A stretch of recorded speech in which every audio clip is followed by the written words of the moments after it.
और आइए शुरू करते हैं न्यूज पथ पर सफर। सबसे पहले आपको दिखाते हैं ऐसी तस्वीरें जिनका जिक्र सरेराह है। ये तस्वीरें सुर्खियों में भी है और सोशल मीडिया पर भी है। इनसे आपका बाखबर होना बेहद जरूरी है क्योंकि चौराहे पर इन्हीं की चर्चा है। चर्चा पुलिस की कड़ी सुरक्षा में गैंगस्टर और लेडी डॉन की शादी की भी है।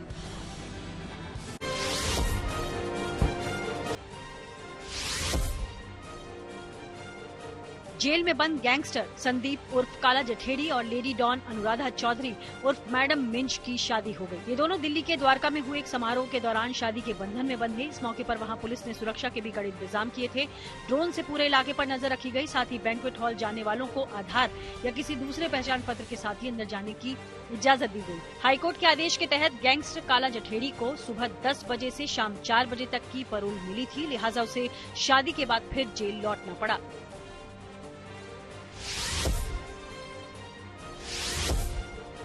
यूपी के इटावा के रहने वाले 10वीं के छात्र ने एग्जाम से बचने के लिए ऐसी कहानी रची कि पुलिस भी सकते में आ गई। दरअसल किसी तरह ग्वालियर रेलवे स्टेशन पहुंचे छात्र ने आरपीएफ जवानों को बताया कि उसका कुछ लोगों ने अपहरण कर लिया है, लेकिन जब जांच पड़ताल की गई तो पुलिस को शक हुआ। फिर जब इस मामले में छात्र से और पूछताछ की गई तो उसने बताया कि उसे गणित के एग्जाम से डर लगता है, इसलिए वो वहाँ से भाग निकला।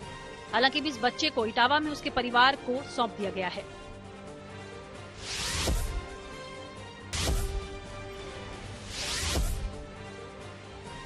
राजस्थान के जैसलमेर में वायुसेना का तेजस लड़ाकू विमान तकनीकी खराबी की वजह से हादसे का शिकार हो गया, लेकिन राहत की बात ये रही कि पायलट हादसे से ठीक पहले निकल चुका था। इस घटना से जुड़ा एक वीडियो भी सामने आया। वैसे इस हादसे के बाद ये विमान एक हॉस्टल पर गिरा, लेकिन उस वक्त वहां कोई मौजूद नहीं था। कहा जा रहा है कि इस लड़ाकू विमान में उड़ान भरने के कुछ ही समय बाद तकनीकी खराबी आने से आग लग गई थी।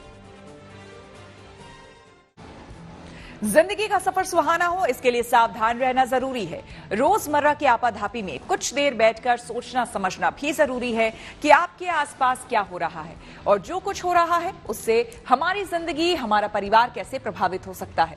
इसलिए हॉर्न बजाकर बाखबर करने वाली खबर जरूरी होती है।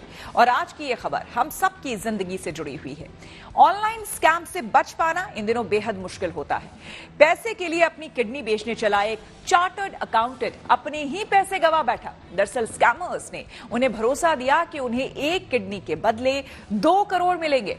बस फिर कभी फॉर्म तो कभी रजिस्ट्रेशन के नाम पर उनसे पैसे वसूलते रहे, लेकिन जब तक वो इस साइबर ठगी के गोरख धंधे को समझ पाते तब तक ठगों ने उससे 6 लाख रुपए से ज्यादा की रकम ऐंठ ली थी। लिहाजा ऐसे साइबर जालसाजों से खुद भी सतर्क रहे और दूसरों को भी सावधान करने के लिए हॉर्न बजाएं।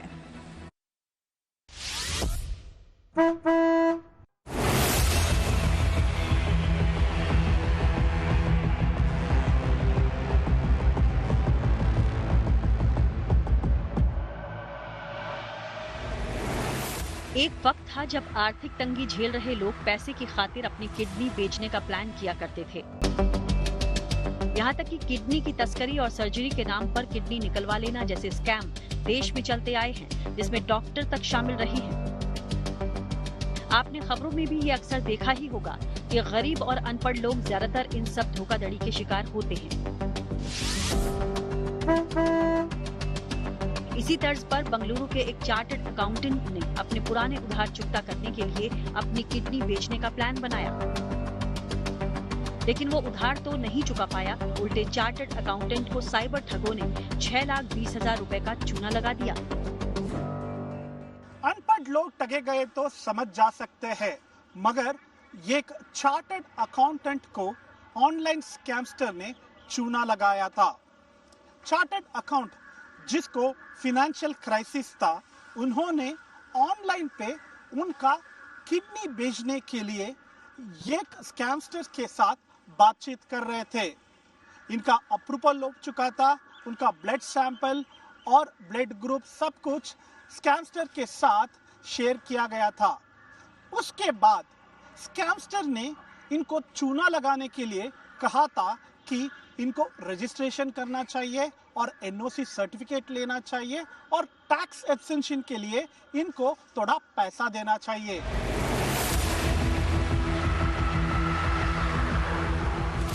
रिपोर्ट के अनुसार पीड़ित चार्टर्ड अकाउंटेंट ने किडनी खरीदार की तलाश के लिए ऑनलाइन सर्च करना शुरू किया।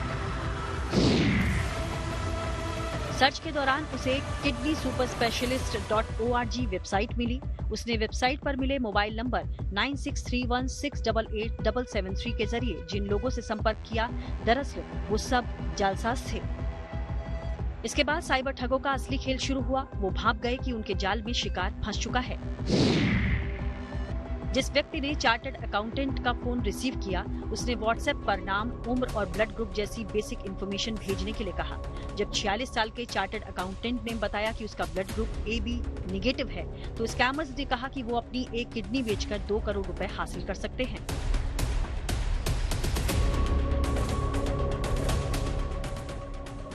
स्कैमर्स की पेशकश सुनकर पीड़ित चार्टर्ड अकाउंटेंट का लालच बढ़ गया और वो स्कैमर्स के जाल में और फंसता चला गया। हमारी ये जिसे कहते हैं प्रॉब्लम ये है, हम इंटरनेट पे हर चीज़ का विश्वास कर लेते हैं, चाहे वो कोई भी वेबसाइट हो, कोई फ़ोन नंबर हो। हम कभी ये नहीं सोचते कि ये फेक वेबसाइट हो सकती है, फेक फ़ोन नंबर हो सकता है, जो आज के ज़माने में बनाना चुटकियों का काम है।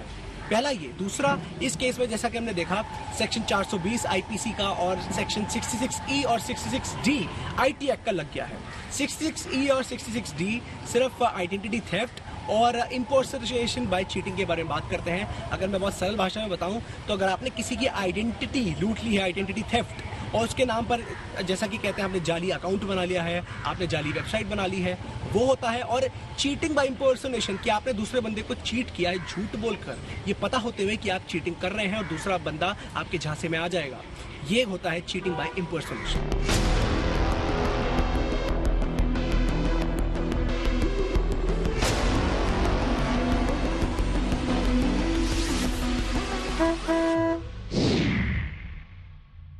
पीड़ित चार्टर्ड अकाउंटेंट ने स्कैमर्स की डील के झांसे में आकर अपना ID प्रूफ जैसे आधार और पैन कार्ड की जानकारी दे दी और इसे ईमेल drdinesh.kuller@gmail.com पर भेज दिया।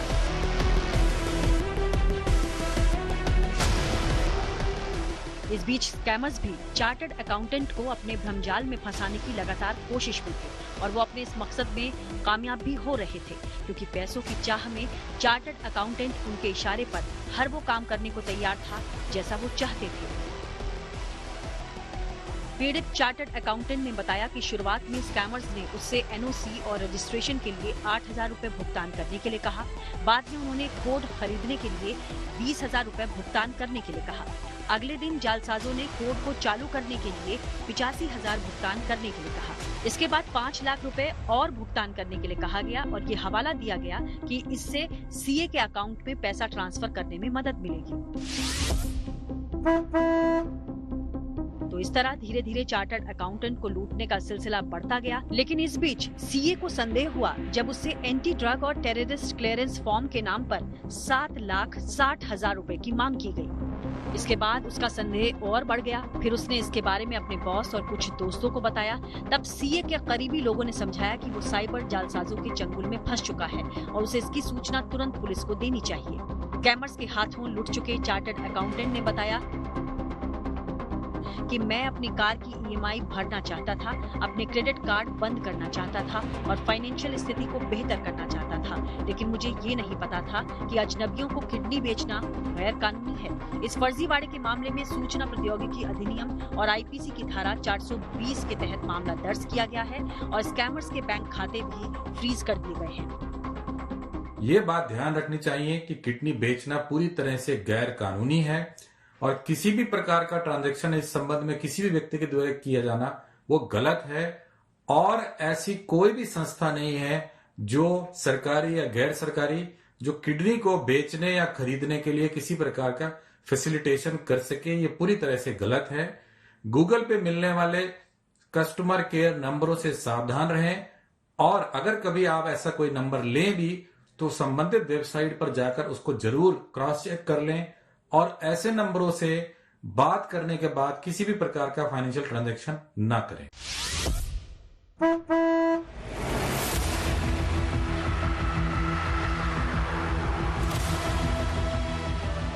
वहीं बेंगलुरु पुलिस को शक है कि जालसाजों ने इसी तरह कई और दूसरे लोगों को अपने जाल में फंसाकर धोखा दिया होगा। लेकिन अब सवाल है कि क्या किडनी खरीदी और बेची जा सकती है? इस पर क्या कहता है कानून, ये भी जानना जरूरी है।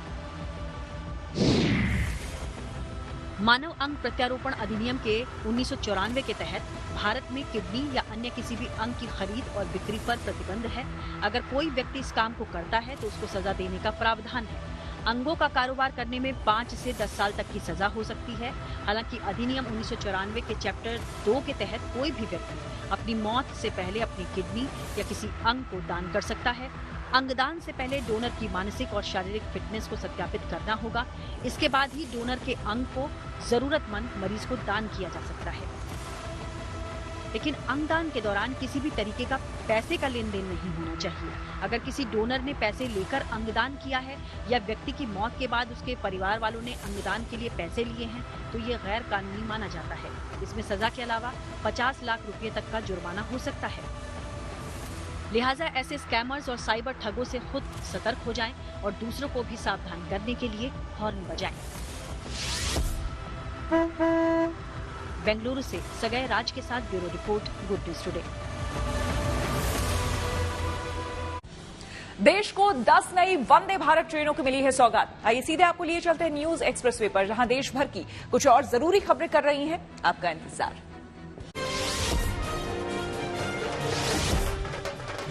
देश भर में सीएए लागू होने को लेकर देश के कई हिस्सों में जश्न मनाया गया। नागपुर में भारतीय जनता पार्टी के कार्यकर्ताओं ने पार्टी दफ्तर के सामने डांस किया और मिठाइयां बांटकर इसकी खुशी जताई।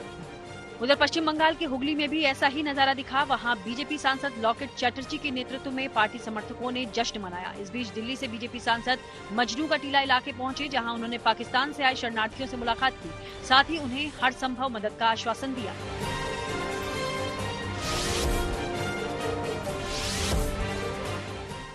पश्चिम बंगाल के संदेश खाली मामले के बाद गिरफ्तार शाहजहां शेख को बड़ा झटका लगा। कलकत्ता हाईकोर्ट ने शाहजहां की जमानत अर्जी खारिज कर दी। अदालत का कहना है कि उसे ईडी की भूमिका में कोई खामी नहीं दिखती। इस केस में मिले दस्तावेजों के आधार पर फिलहाल सीबीआई तफ्तीश कर रही है। उधर शाहजहां के वकील ने कहा कि ये साफ नहीं है कि उसके मुवक्किल को किस आरोप में गिरफ्तार किया गया।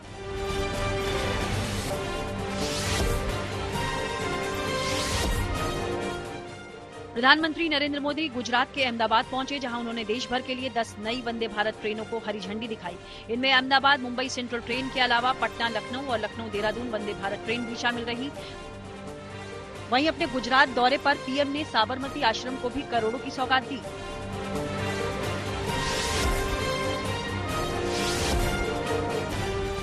हिमाचल प्रदेश विधानसभा से अयोग्य घोषित कांग्रेस के 6 विधायकों को सुप्रीम कोर्ट से फिलहाल राहत नहीं मिली। अदालत में सुनवाई के दौरान सुप्रीम कोर्ट की 3 सदस्यों की बेंच ने पूछा कि अयोग्य घोषित विधायक हाईकोर्ट क्यों नहीं गए। साथ ही सवाल किया कि कैसे उनके फंडामेंटल राइट्स पर असर पड़ रहा है। अब इस मामले में अगली सुनवाई 18 मार्च को होनी है। इससे पहले इन अयोग्य घोषित विधायकों ने विधानसभा अध्यक्ष कुलदीप सिंह पठानिया के फैसले को सुप्रीम कोर्ट में चुनौती दी थी।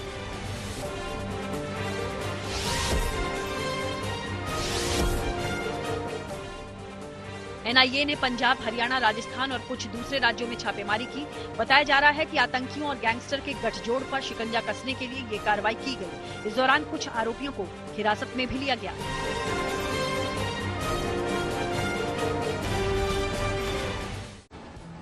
और आगे रुक करते हैं हम सियासी ढाबे का, जहां आज की सबसे दिलचस्प खबर मौजूद है। लोकसभा चुनाव से ठीक पहले हरियाणा में जिस तरह से मुख्यमंत्री को बदल दिया गया, उसे बीजेपी की सोची समझी रणनीति का हिस्सा माना जा रहा है।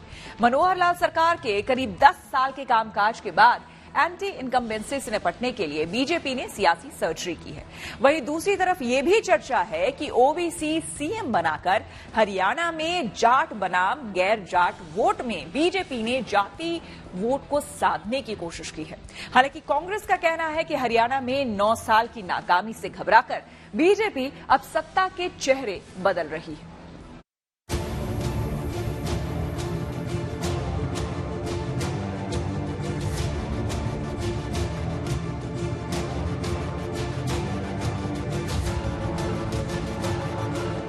मैं नायब सिंह ईश्वर की शपथ लेता हूं। लोकसभा चुनावों से पहले हरियाणा में बदलाव की बयार चल पड़ी। हरियाणा के मुख्यमंत्री मनोहर लाल खट्टर की छुट्टी हो गई और नायब सैनी को हरियाणा की कमान मिल गई। हालांकि एक दिन पहले ही गुरुग्राम में प्रधानमंत्री मोदी ने मंच से मनोहर लाल की इतनी तारीफ की कि किसी को अंदाजा नहीं था कि अगले 12 घंटे में सीएम मनोहर पूर्व सीएम हो जाएंगे और राज्य की कमान नायब सैनी को सौंप दी जाएगी। मनोहर लाल जी और मैं बहुत पुराने साथी हैं। दरी पर सोने का जमाना था, तब भी साथ काम करते थे। और मनोहर लाल जी के पास एक मोटरसाइकिल रहती थी,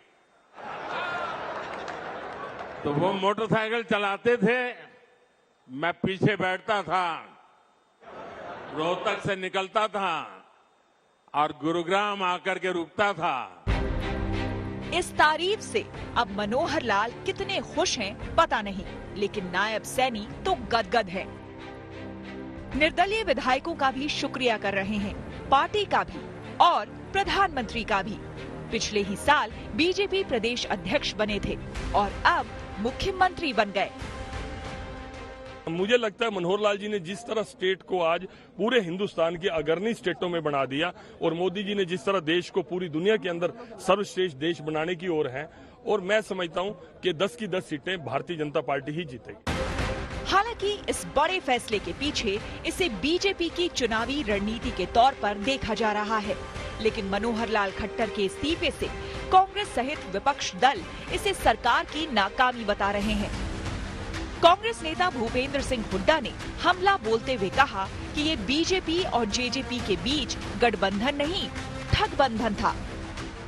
हरियाणा में ये 2019 में जब ये गठबंधन की सरकार बनी थी, उस समय मैंने ये कहा था कि जो गठबंधन है ये कोई पॉलिसीज पे बेस्ड नहीं है, नैतिकता पे बेस्ड नहीं है, ये एक किस्म से ठगबंधन है। क्योंकि चुनाव में बीजेपी तो कहती थी हम 75 पार करेंगे और जेजेपी वाले कहते थे इनको यमुना पार करो। चुनाव हो गया तो दोनों यार बन गए अपने उसके लिए, हरियाणा को ठगने के लिए। और ये उसी समय मैंने कहा था ये गठबंधन मौका प्रस्ती का गठबंधन है, स्वार्थपूर्ण है, हरियाणा के हित का नहीं है, जनहित का गठबंधन नहीं है। और वो आज एक बात साबित हो गई। वहीं आम आदमी पार्टी ने कहा कि ये बीजेपी और जेजेपी की सोची समझी चाल है और जनता की आंख में धूल झोंकने की कोशिश कर रहे हैं। एक सोची समझी चाल के तहत ये अलग अलग चुनाव लड़े और आज फिर वो ड्रामा दोबारा करने के लिए जनता के साथ उस गठबंधन को तोड़ के ये कह दिया अलग अलग लड़ेंगे कि बस तू अलग वोट काटी और मैं अलग वोट काटूंगा। जनता समझ चुकी है कि तुमने एक मकसद को लेकर चुनाव लड़ा था और एक मकसद को लेकर गठबंधन बात में किया और एक मकसद को लेकर आज आप इस गठबंधन को तोड़ रहे हैं। हरियाणा की जनता को पूरक न समझे तो मैं वोट नीयत में मिलने वाले नहीं है। वोट काटने के लिए तो बहुत से लोग खड़े करेंगे, आएंगे जगह जगह, परंतु अब इनकी दाल गड़ने वाले। हरियाणा में चुनाव से पहले सीएम बदलने की रवायत यूं तो बीजेपी में पहले भी रही है। गुजरात से लेकर उत्तराखंड तक बीजेपी ऐसे प्रयोग कर चुकी है, लेकिन सियासी पंडितों का मानना है कि बदलाव के पीछे कहीं न कहीं जाट बनाम गैर जाट वोट की सियासत है, क्योंकि राज्य में गैर जाट 80 और जाट 20% है। ऐसे में दुष्यंत चौटाला के अलग चुनाव लड़ने से जाट वोटों में सेंध लग सकती है और इससे जाट एक तरफा भूपेंद्र हुड्डा की अगुवाई वाली कांग्रेस को नहीं मिलेंगे, जिसका सीधा फायदा बीजेपी को हो सकता है। लिहाजा बीजेपी को इसकी फिक्र कम और 2024 में 370 के आंकड़े तक पहुंचने की फिक्र ज्यादा है। इसलिए कम से कम राज्यों में सहयोगियों को साथ लेकर बीजेपी अकेले टारगेट तक पहुंचना चाहती है। चंडीगढ़ से Satyendra Chauhan, Good news Today. Chandigarh में एक तरफ जहां हरियाणा के नए मुख्यमंत्री नायब सैनी का शपथ ग्रहण समारोह चल रहा था, तो वहीं अपनी ही सरकार से नाराज हरियाणा के पूर्व गृह मंत्री अनिल विज अपने शहर अंबाला में गोलगप्पे का मजा लेते हुए नजर आए। यही नहीं, बैठक से नाराज होकर निकले विज पहले तो गोलगप्पे खाते नजर आए और उसके बाद अपने घर पहुंचे और अपने नातिन के साथ भी खेलते हुए नजर आए। तो तस्वीरों में आप अनिल विज को गोलगप्पा खाते हुए और उसका मजा लेते हुए, चटकारे लेते हुए देख सकते हैं। अपनी ही सरकार से नाराज और फिर अपने घर पहुंचकर नातिन के साथ नजर आए। वहीं हरियाणा के पूर्व सीएम मनोहर लाल ने कहा कि वो जल्दी नाराज हो जाते हैं और जल्दी मान भी जाते हैं। अनिल विज की नाराजगी को लेकर क्या कहा मनोहर लाल खट्टर ने, सुनिए। अनिल विज जी हमारे बहुत श्रेष्ठ और वरिष्ठ कार्यकर्ता हैं। मैं 1990 से, इनका संबंध तो हमारा 1996 में आया, अनिल विज का संबंध मेरा 1990 से है। जब वो पहली बार बाई इलेक्शन लड़ाया था उस समय मैं संघ का प्रचारक था और उस समय पूरा जोर लगा करके उनको विधायक बनाया गया था। किसी बात पर नाराज हुए थे वो भी घटना याद है। एक स्वभाव है, थोड़ा नाराज जल्दी होते हैं लेकिन नाराज होने के बाद बहुत जल्दी ठीक भी होते हैं। कई मौके ऐसे आए हैं जब किसी न किसी बात को लेकर के उनको नाराजगी जाहिर की है। अब वो विषय गिनाने की आवश्यकता नहीं है, लेकिन बहुत बार नाराज हुए हैं, बहुत बार ठीक भी हुए हैं। तो मेरा भरोसा है कि वो नाराजगी आज उनकी है। आज हमने बात की थी उनसे, बात करने के बाद उनका अभी तो मेरा मन नहीं है। अब मन नहीं है तो कोई बहुत दबाव दे करके काम नहीं कराए जाते हैं। तो ठीक है, अगर वो चले गए हैं तो हम कल में फिर बात करेंगे, परसों फिर बात करेंगे। हमारे नए जो मुख्यमंत्री बने वो भी बात करेंगे, हमारे केंद्र के नेतृत्व के लोग भी बात करेंगे। न्यूज पथ पर आगे है धन बाजार, जहां शेयर बाजार से लेकर कारोबार तक की सभी अहम खबरें होती हैं। इसका सीधा रिश्ता आपकी आमदनी आपकी जेब से होता है। तो तेज रफ्तार खबरों के बीच ये जरूरी खबरें छूट ना जाए, इसलिए सीधे आपको लिए चलते हैं धन बाजार। हफ्ते के दूसरे कारोबारी दिन शेयर बाजार में तेजी देखी गई। सेंसेक्स 165 अंक चढ़कर 73,668 पर बंद हुआ। हालांकि निफ्टी में मामूली 3 अंक की बढ़त दर्ज की गई। निफ्टी अब 22,336 पर पहुंच गया। इस दौरान सेंसेक्स के करीब 8 शेयरों में तेजी दर्ज की गई।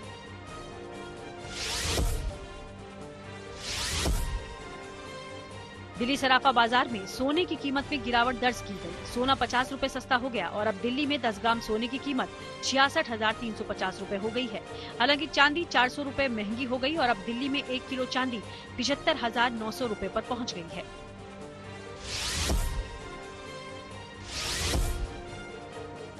फरवरी महीने में खुदरा महंगाई दर घटकर 5.09% पर आ गई, जो जनवरी 2024 में 5.1% रही थी। हालांकि फरवरी 2024 में खाद्य महंगाई दर में इजाफा देखने को मिला है और ये फरवरी में 8.66% रही, जबकि जनवरी में ये 8.3% थी।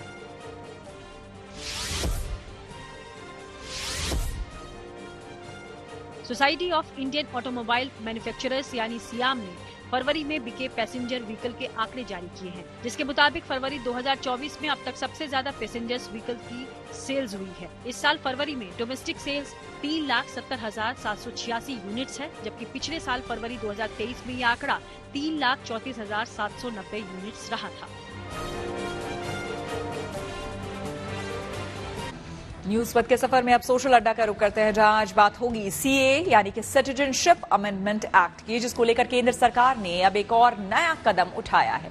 सीए लागू करने का अध्यादेश जारी करने के बाद सरकार ने अब एक पोर्टल लॉन्च किया है। इस पोर्टल के जरिए पाकिस्तान, बांग्लादेश और अफगानिस्तान से आए गैर मुस्लिम भारत की नागरिकता के लिए आवेदन कर सकते हैं। सीए 2019 के तहत इन 3 देशों से आए हिंदू, सिख, जैन, बौद्ध, पारसी और ईसाई समुदाय के लोग भारत की नागरिकता पा सकते हैं। सीए 2019 के तहत बने नियमों के मुताबिक ऐसे गैर मुस्लिम प्रवासियों को भारत की नागरिकता मिलेगी जो 31 दिसंबर 2014 को या उससे पहले भारत आए हैं। केंद्रीय गृह मंत्रालय ने बताया कि सरकार जल्द ही एक मोबाइल ऐप सीए 2019 भी लॉन्च करेगी, जिसके बाद लोग मोबाइल फोन से भी नागरिकता के लिए आवेदन कर सकेंगे। सीए के लिए बने ऑनलाइन पोर्टल पर पहले ऑनलाइन बनाना होगा, उसे लॉगिन करना होगा पहले, उसके बाद आवेदन जमा कर सकते हैं। केंद्र की मोदी सरकार ने दिसंबर 2019 में पास किए गए नए कानून के 4 साल बाद सीए के नए नियम लागू किए हैं। नियमों के मुताबिक आवेदन के साथ पाकिस्तान, अफगानिस्तान और बांग्लादेश से जारी पासपोर्ट, बर्थ सर्टिफिकेट या कोई और पहचान पत्र जैसे कि दस्तावेज जमा करने होंगे। इन दस्तावेजों से ये साबित होना चाहिए कि आवेदक के माता पिता या फिर दादा दादी या फिर परदादा परदादी इन 3 देशों के नागरिक थे। नियमों में यह भी कहा गया है कि आवेदक को लोकल लेवल पर हिंदू, सिख, बौद्ध, जैन, पारसी और ईसाई समुदाय जिस भी समुदाय से जुड़ा है उस संस्था से मिला योग्यता प्रमाण पत्र भी देना होगा। जाहिर है पाकिस्तान, बांग्लादेश और अफगानिस्तान से भारत में आकर रह रहे गैर मुस्लिम प्रवासियों के लिए सीएए ने भारत का नागरिक बनने का बड़ा मौका दिया है। इसी को लेकर हमने दिल्ली में रह रहे कुछ शरणार्थियों से बात की और उनकी राय जानी। अब तो आप लोग को नागरिकता जल्दी मिल जाएगी। ये बात आपको थोड़ी राहत पहुंचा रही है कि जहां हम शरण लेने आए हैं वहीं के नागरिक होकर रह जाएंगे कानूनी तौर पर? हाँ, हम बस यही चाहेंगे कि बहुत बहुत धन्यवाद, हमको नागरिकता मिल जाए। बहुत खुश हैं यही बात सुन के, कब हम यहीं के हो जाएं, हमारे आधार कार्ड ये सब बन जाए, बच्चों का एडमिशन स्कूल में हो जाए, ये नागरिकता मिलेगी तो बस हमको यही खुशी होगी। वहीं पे बस पढ़ाते लिखाते नहीं थे, बस घरों में रहते थे, इसीलिए बहुत दिक्कत थी, इसीलिए हम वहाँ से यहीं आ गए हैं। हमारे को तो उम्मीद बहुत जग गई है। बहुत पहले धन्यवाद है मोदी भाई का, बहुत बहुत सर प्रणाम करती हूँ। सबसे पहले तो मैं ये कहूँगी, अब जब नागरिक हैं, वतन वापसी तो बहुत पहले हो गई, लेकिन अब नागरिकता भी मिल गई है, सुकून तो बहुत मिला। आज सुकून बहुत मिला है मैडम जी, आज हमारे को इतना सुकून मिला है कि हम क्या बताएं आपको। ये तो हम यहाँ आए हैं, नहीं तो हम ये ढोल ढंकड़े बजा बहुत मौज मस्ती करते थे। ये सोच लो कि हमारा नया जन्म हुआ है। एक के ऊपर 30-32 साल मैं लड़ा हूँ और इसके लिए मैं कितना मेहनत किया हूँ ये मेरे को पता है, और रात दिन। और जो मेरी टीम है, जो मेरे संगत है, वीजा का प्रॉब्लम, मकान ना किराए पे नहीं मिलता था प्रॉब्लम, स्कूल जाओ बच्चे को दाखिलाना नहीं प्रॉब्लम, बहुत मुश्किल काम था। मैं तो कह रहा हूँ आज मेरे को पहाड़ों लड़ाई में भिजवा दो, मैं देश के लिए शहीद हो जाऊं। जो हमारे बच्चे हैं ये बहुत तकड़े तेज हैं, दिमाग के, काम अच्छा कर सकते हैं। लैंग्वेज भी इनको कई आती है, फारसी भी आती है, पश्तो भी आती है, रशियन भी आती है, ये काम अच्छा कर सकते हैं। आधार कार्ड अपडेट पर सरकार का अहम फैसला। टेक्नोलॉजी से जुड़ी ऐसी ही हर एक जरूरी खबर को जानने समझने के लिए आइए आपको लिए चले डिजिटल का लिए। आधार कार्ड अपडेट करवाने को लेकर सरकार ने बड़ी जानकारी दी। फ्री में आधार ऑनलाइन अपडेट करने की तारीख बढ़ाकर 14 जून कर दी गई। UIDAI ने इसकी जानकारी सोशल मीडिया पर दी। आधार अपडेट के लिए पहचान पत्र और एड्रेस प्रूफ की जरूरत होगी। ये दस्तावेज ऑनलाइन अपलोड करने होंगे।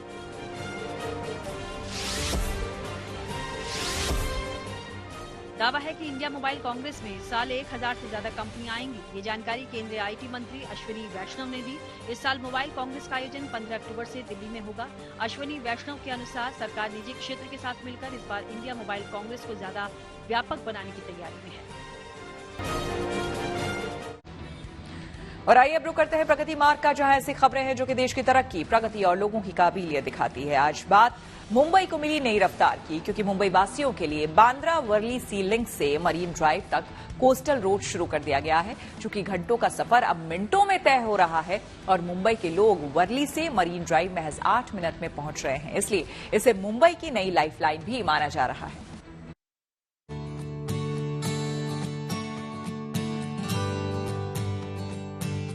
मुंबई वालों के लिए सबसे बड़ा तोहफा, अब मिलेगा जाम और ट्रैफिक से छुटकारा। वर्ली से मरीन ड्राइव की दूरी अब सिर्फ 8 मिनट। वर्ली से मरीन ड्राइव के बीच सफर करना अब बेहद आसान हो गया है। जिस दूरी को तय करने में घंटों लग जाते थे, वो फासला अब महज 8 मिनट का रह गया है। आप जो हाजी अली की दरगाह देख रहे हैं, वहां पहुंचना अब हुआ और आसान। ये कोस्टल रोड की बदौलत है जहां पर हम खड़े हैं। इसे और नाम से भी जाना जाता है, छत्रपति संभाजी महाराज मार्ग भी कहा जाता है। ये एक इंफ्रास्ट्रक्चर मार्वल या अर्बन इंफ्रास्ट्रक्चर के इतिहास में सबसे उम्दा और सुनहरा काम कहा जाता है। मुख्यमंत्री एकनाथ शिंदे ने सोमवार को मुंबई की इस नई लाइफलाइन का उद्घाटन किया। इस दौरान डिप्टी सीएम देवेंद्र फडणवीस और अजीत पवार भी मौजूद रहे। कोस्टल रोड का सपना तेजी से आकार ले रहा है। पहले चरण में बांद्रा वर्ली सी लिंक से मरीन ड्राइव तक के हिस्से को आज से आम लोगों के लिए खोल दिया गया है। यानी अब मुंबईकरों को घंटों जाम में नहीं फंसना होगा, वो कुछ मिनटों में ही अपने मुकाम तक पहुंच सकते हैं। वर्ली सीफेस से मरीन ड्राइव, जो कि नरीमन पॉइंट तक दक्षिण मुंबई के साउथ बाउंड स्ट्रेच को कनेक्ट करता है। ये पूरे प्रोजेक्ट का तमाम कॉस्ट जो है तकरीबन 14,000 करोड़ के आसपास है। मुंबईकरों को राहत मिली, जिसे हम कहते हैं रिलीफ। रोज के 2.25 घंटे लगते थे, लेकिन अब लगेंगे सिर्फ 35 से 40 मिनट। मुंबई के लोगों के लिए ये किसी सौगात से कम नहीं है, क्योंकि इस कोस्टल रोड के खुल जाने के बाद उन्हें जाम से तो छुटकारा मिलेगा ही, साथ में उनके लिए यात्रा का नया अनुभव भी होगा। आपको बता दें कि मुंबई कोस्टल रोड की कुल लागत 14,000 करोड़ रुपए है, जिसका पहला चरण 10.58 किलोमीटर का है, जो मरीन ड्राइव से वर्ली तक है।